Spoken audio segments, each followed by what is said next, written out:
JAXA, എടാ JAXA, ഇവൻ എഴുന്നേറ്റിട്ടില്ലേ? സാധാരണ ഇങ്ങനൊരു പരിപാടി ഇല്ലാത്തതാണല്ലോ വാതിലും അടച്ചിട്ട്.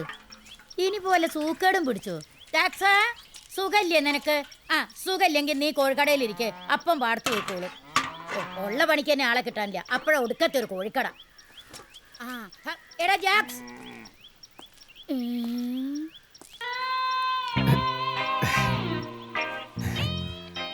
ഇതെന്താ പൊട്ടം കടിച്ച? അല്ല, നീ ഇതെവിടെ പോണു? കല്യാണം ഉണ്ടോ? ഒന്നല്ല, ഞാൻ വേറൊരിടം വരെ പോവാ. അതേതേ പുതിയൊരിടം? ആക്കണ്ട്. ഹൈ, ഛേ, നിനക്കിത് എന്താ പറ്റിയത്? അയ്യേ, നീ വേഗം വരുവോ? ഇല്ല, വൈകും. ഈ പാടത്ത് പണിക്കാരില്ലാതിരിക്കുമ്പോ നീ എങ്ങോട്ടാ പോണേന്ന്? ഒരു കാലത്ത് നടക്കാൻ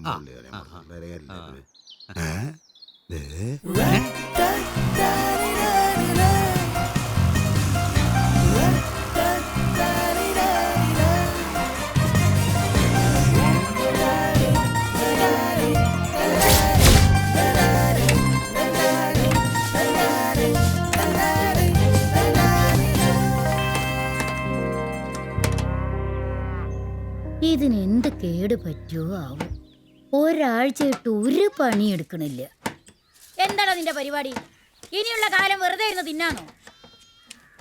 മോനെ, 8 പൂതി കഴിഞ്ഞെങ്കിലേ ആ തുണിയൊക്കെ ഒന്ന് അഴിച്ചു മാറ്റി ആ കൊള്ളിക്ക് തടെടുക്ക്. ആ പശുവിനും ഒന്നും കൊടുത്തിട്ടില്ല. അതെ, കൊള്ളിപ്പണിയും പശുവും കാടിയൊക്കെ നിർത്തി. ഇനി എന്നെ വിളിക്കണ്ടാട്ടാ. ഇവന്റെ പീരി അഴിഞ്ഞു പോയെന്നാ തോന്നുന്നത്. പീരി ഒന്നും അഴിഞ്ഞിട്ടില്ല, ആരും അഴിക്കാനും നോക്കണ്ട. ഇനി എന്താ ചെയ്യണ്ടെന്ന് ഞാൻ തീരുമാനിച്ചിട്ടുണ്ട്. അതുകൊണ്ട് കൂടുതൽ തലകാച്ചലൊന്നും വേണ്ട. അയ്യോ,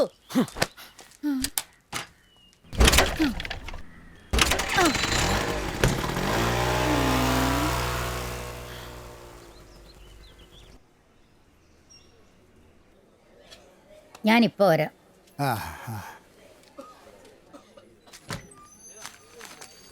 ഇത് പ്രസാദ്, ഒരു ബാങ്ക് ഉദ്യോഗസ്ഥനും ജാക്സന്റെ അയൽവാസിയുമാണ്. നമ്മളെപ്പോലെയൊന്നുമല്ല. ചിലപ്പോഴൊക്കെ ലീവ് എടുത്തും ഇയാൾ നാട്ടുകാരുടെ പ്രശ്നങ്ങളിൽ ഇടപെടാറുണ്ട്. അല്ല പ്രസാദോ, നീ എന്താ ഇവിടെ? ജോലിക്ക് പോയില്ലേ? ഇല്ലായിരുന്നു. അല്ല, ടോമേട്ടൻ എന്താ പറ്റി? അതിടയ്ക്കൊക്കെ ഉള്ളതല്ലേ. രക്തത്തിൽ എന്തോ ലീമാഗ്ലോബിയോ ഏതാണ്ടൊക്കെ കുറവുണ്ടെന്നാ ഡോക്ടർ പറഞ്ഞത്. കുടിച്ച് കയറ്റല്ലേ, അനുഭവിക്കട്ടെ.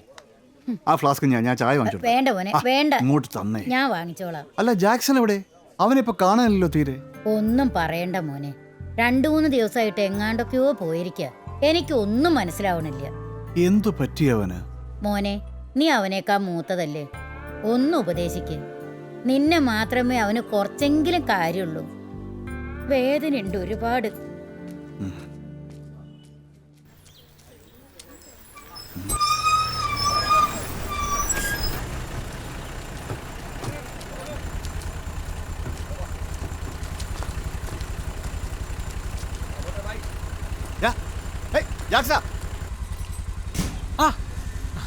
അവിടെ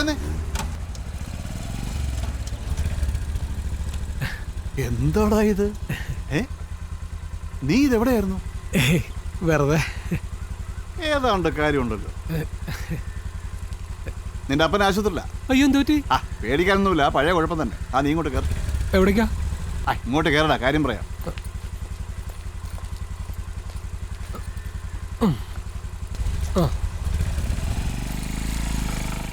നിന്നെക്കുറിച്ച് നിന്റെ അമ്മയ്ക്ക് വലിയ വിഷമമുണ്ട്.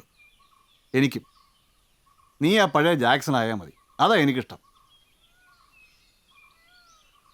നീ എന്താ ഒന്നും മിണ്ടാത്ത? ആയിരിക്കും, എല്ലാവർക്കും ഇഷ്ടം പഴയ ജാക്സനെ ആയിരിക്കും. കാണാൻ നല്ല രസമല്ലേ, ചാണകവും വാരി പോത്തിനെ പോലെ പണിയെടുത്ത് നടക്കുന്ന ജാക്സൺ. അത് മറ്റുള്ളവരുടെ ഇഷ്ടം, പക്ഷെ എനിക്കിഷ്ടമല്ല ജാക്സനെ. I hate you. നിങ്ങളൊക്കെ വിചാരിക്കണ പോലെ ആ ജീവിതം ഇഷ്ടപ്പെടുന്ന ഒരാളല്ല ഞാൻ. എനിക്കും വേറെ ചില ഇഷ്ടങ്ങളൊക്കെ ഉണ്ട്. അതെന്താ? അതിപ്പോ ഞാൻ പറയണില്ല, പിന്നെ പറയാം. അത് പറ്റില്ല, നീ ഇപ്പൊ പറയണം. ഇത് മറ്റാരോടും പറയരുത്. കാര്യം നടന്നിട്ടേ മറ്റുള്ളവർ അറിയാവൂ. ഏറ്റു ഉറപ്പ്. എനിക്ക് സിനിമയിൽ അഭിനയിക്കണം.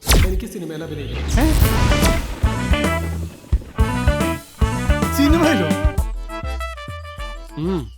കുറച്ചു ദിവസമായിട്ട് ഞാൻ സിനിമാ സംവിധായകരെ കാണാൻ പോയിരിക്കായിരുന്നു. അവരൊന്നും ശരിയല്ല, ഭയങ്കര ചാടകളാ. കുറച്ച് പാടാ, സമയമെടുക്കും. എടാ നിനക്ക് അഭിനയിക്കാൻ അറിയണ്ടേ? അഭിനയൊക്കെ എനിക്കറിയാം. എങ്ങനെ? ഞാൻ സ്കൂളിൽ നാടകത്തിലൊക്കെ അഭിനയിച്ചിട്ടുള്ളല്ലേ. പിന്നെ വീട്ടിൽ ഞാൻ സ്ഥിരം അഭിനയിച്ചു നോക്കാറുണ്ട്. നന്നാവുണ്ട്. അല്ലെ പ്രസാദായിട്ട് ഒരു സംഭാഷണം പറ, ഞാൻ അഭിനയിച്ച് കാണിക്കാം. വേണ്ട വേണ്ട വേണ്ട വേണ്ട, എനിക്കറിയാം നീ നന്നായി അഭിനയിക്കുന്നു.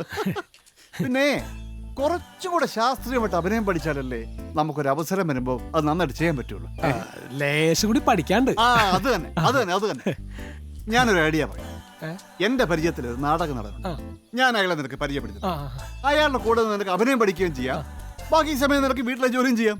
ഏയ് അത് നടക്കില്ല, അത് വേണ്ട. രണ്ടും കൂടി ഒന്നും നടക്കില്ല നീ. പിന്നെ ചേട്ടാ, സിനിമ കയറാൻ നാടകത്തിനേക്കാൾ നല്ലത് മിമിക്രിയാ. ഞാനിപ്പോ മിമിക്രി പഠിച്ചോണ്ടിരിക്കുക. മിമിക്രിയോ?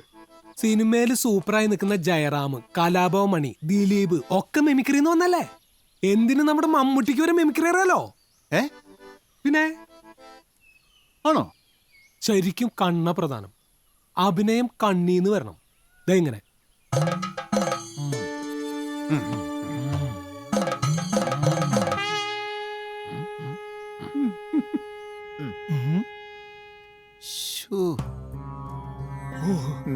നെടുമുടി വേണുവാണെന്ന് തോന്നണം.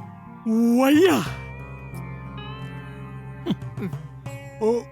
മടുത്തു. പിന്നെ കഴിഞ്ഞിട്ട് കഷ്ടപ്പെട്ട് ബുദ്ധിമുട്ടി കാണിക്കണമെന്നില്ല, ഞങ്ങൾക്കും അടുത്ത്. മതി മതി, അടുത്തതാരി. മോഹൻലാലിനെ. മോഹൻലാൽ എല്ലാരും മോഹൻലാൽ. അതെ, വ്യത്യസ്തമായിട്ടുള്ള വല്ലതും അറിയോ? ഈ പൊളിറ്റീഷ്യന്മാരറിയോ? അയാളിനറിയില്ല. എടോ, രാഷ്ട്രീയക്കാരുടെ വല്ലതും അറിയോന്ന്? രാഷ്ട്രീയം താല്പര്യമില്ല സാറേ. എന്നാ ഞങ്ങൾക്കും താല്പര്യമില്ല. പോയെ, ചുമ്മാ സമയം കളയാൻ വേണ്ടി. മോഹൻലാലിനെ വ്യത്യസ്തമായിട്ട് കാണിക്കട്ടെ. മോഹൻലാലിന്റെ വ്യത്യസ്തം അതെന്താ? ഈ മോഹൻലാലിന്റെ കിരീടം എന്നുള്ള പടത്തില് കത്തിയോണ്ട് കുത്തിയിട്ട് അത് അതൊന്ന് കാണിച്ച് കാണട്ടെ. കാണിരി. അടുക്കരുത്.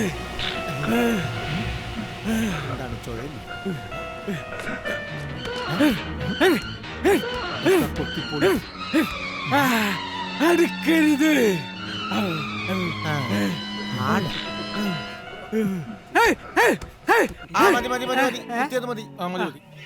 വേഗം സ്റ്റാൻഡ് വിട്ടോ.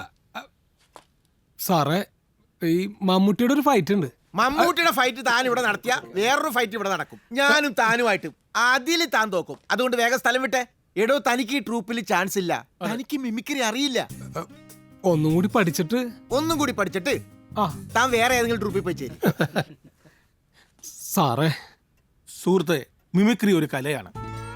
ഏത് രംഗത്തെ പോലെയും ഇവിടെയും ടൈറ്റ് കോമ്പറ്റീഷൻ ഉണ്ട്.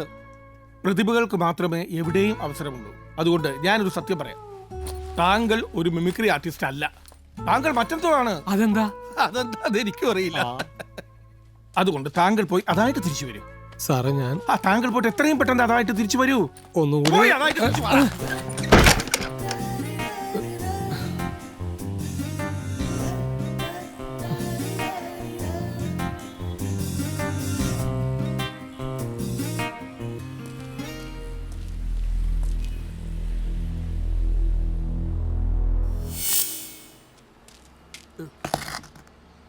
കാര്യം ശരിയാ, നാടക നടനൊക്കെ ആയിരുന്നു. ഇപ്പോൾ ഈ ഹോളോ ബ്രിക്സിൻ്റെ പണിയാ. കൊള്ളാം, നല്ല ബിസിനസ്സാ. ബുദ്ധിമുട്ടുള്ള കാര്യമേ അല്ല. നിങ്ങൾക്ക് കഴിവുണ്ടെങ്കിൽ ഒട്ടും വൈകാതെ ഒരു നടനാകാൻ പറ്റും. കഴിവുണ്ട്. ഈ സിനിമയിൽ സീരിയലൊന്നും കയറാതെ എന്താണ് നാടകത്തിലേക്ക് വരാമെന്ന് വെച്ച്? തൽക്കാലം വേറൊന്നും വർണ്ണിക്കാതിരിക്കുന്നതാണ് ബുദ്ധി. നാടകമാണ് എനിക്കിഷ്ടം ചെറുപ്പം മുതലേ. പിന്നെ അഭിനയം ഒന്ന് പഠിക്കാനും. അഭിനയക്കളരി. ഞാനിപ്പോൾ മുമ്പത്തെ പോലെ നാടകവുമായിട്ട് യാതൊരു ബന്ധവുമില്ല. പിന്നെ പ്രസാദിനെ എനിക്കറിയാം. അവൻ്റെ ആളാവുമ്പോൾ എന്തെങ്കിലും ഒന്ന് ചെയ്യണമല്ലോ. താനൊരു പണി ചെയ്യും. താമരക്കുന്ന് കമ്മ്യൂണിറ്റി ഹാളിൽ പുതിയൊരു നാടകത്തിൻ്റെ റിഹേഴ്സൽ നടക്കുന്നുണ്ട്. ഞാൻ പറഞ്ഞേക്കാം, താൻ അവിടെ പോയി ആ റിഹേഴ്സലൊക്കെ ഒന്ന് കണ്ടുപഠിക്കേ. പിന്നെ ഓടിച്ചെന്ന് അഭിനയിക്കാനൊന്നും നോക്കരുത്. ആദ്യം സംവിധായകൻ്റെ മുമ്പിൽ നല്ലൊരു ഇമ്പ്രഷൻ ഉണ്ടാക്കിയെടുക്കണം. അതിന് ബുദ്ധിയും വിവേകവും ഉപയോഗിക്കണം. മനസ്സിലായല്ലോ? മനസ്സിലായി, അതെനിക്കുണ്ട്. തിരക്ക് പിടിക്കുകയേ ചെയ്യരുത്. നിനക്കായി ഒരു സമയം വരുമ്പോൾ നിന്റെ കഴിവ് ഉപയോഗിക്കണം. എന്തേ? അതായിരിക്കും നിന്റെ തുടക്കം. അപ്പം ഞാൻ പോയി 2 കട്ട അടിക്കട്ടെ? ഓർഡർ ഉണ്ടേ.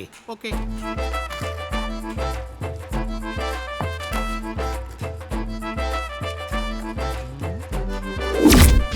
ശരശയ്യയിൽ കിടക്കുന്ന ഭീഷ്മരാണ് ഞാൻ.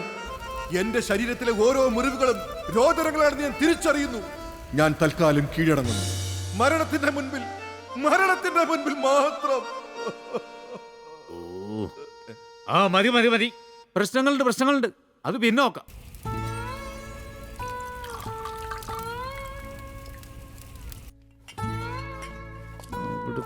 അതിന്റെ ക്രാഫ്റ്റ് മാറ്റേണ്ടത്. എത്തിയല്ലോ ചായ. ആ ഇന്നും കാടിവെള്ളാണോ? ഇതാ കുടിച്ചു നോക്ക്.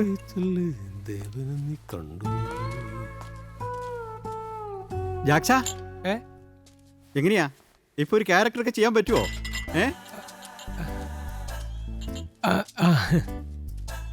നല്ല ചെക്കനാ. നേരത്തെ കിട്ടിയിരുന്നെങ്കിൽ നമുക്ക് റോൾ കൊടുക്കാമായിരുന്നല്ലേ? ഇനിയൊക്കെ ഉണ്ട്, പക്ഷെ ഒരു ബുൾഷിറ്റ് ആണെന്നൊരു സംശയമുണ്ട്. അത് അവന്റെ ഷേപ്പ് കൊണ്ടാ. നീ താനിതുവരെ നാടകത്തിന് പേരിട്ടില്ലല്ലോ. ഒരു പേര് വന്നു, ചുവന്ന സൂര്യൻ. കുഴപ്പമില്ല, പക്ഷെ പഴയ ഒരു കാറ്റടിക്കുന്നുണ്ട്.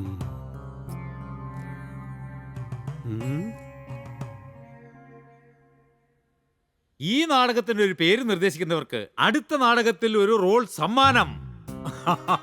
ഞാനൊരു പേര് പറയാം, ജ്വാല. അതെന്റെ പഴയ നാടക. കുറച്ചൊരു വിപ്ലവമൊക്കെ വേണ്ടേ? വേണം, ഒരു ചോരത്തുടിപ്പൊക്കെ വേണം. കണ്ണീരിൻ തോണിയിൽ തുഴയുന്നോരേകനായി ഞാൻ ആശ്വാസ സൗരഭം. സാറേ, എന്താ? ഞാനൊരു പേര് പറയട്ടെ? ഒരു ചോരത്തുടിപ്പുള്ള പേരല്ലേ വേണ്ടേ? ആ പറ. രക്തം ചിന്തിയ ചോര. അതൊന്നും പോരെ മോനെ, അല്പ കനവൊക്കെ വേണ്ടേ? അന്ന് വേറൊരെണ്ണം പറയട്ടെ? ചോരയിൽ കുതിർന്ന പാറ.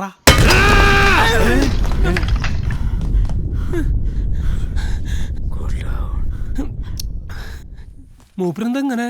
നീ ഇങ്ങോട്ട് വന്നേ. ഇനി നീ കുറച്ച് കഴിഞ്ഞിട്ട് അങ്ങോട്ട് വന്നാൽ മതി. അയാളുടെ ചൂടൊന്ന് ആറട്ടെ. ആ പേര് നല്ലേട്ടാ. ആ ഒന്നും പറ്റത്തില്ലടാ.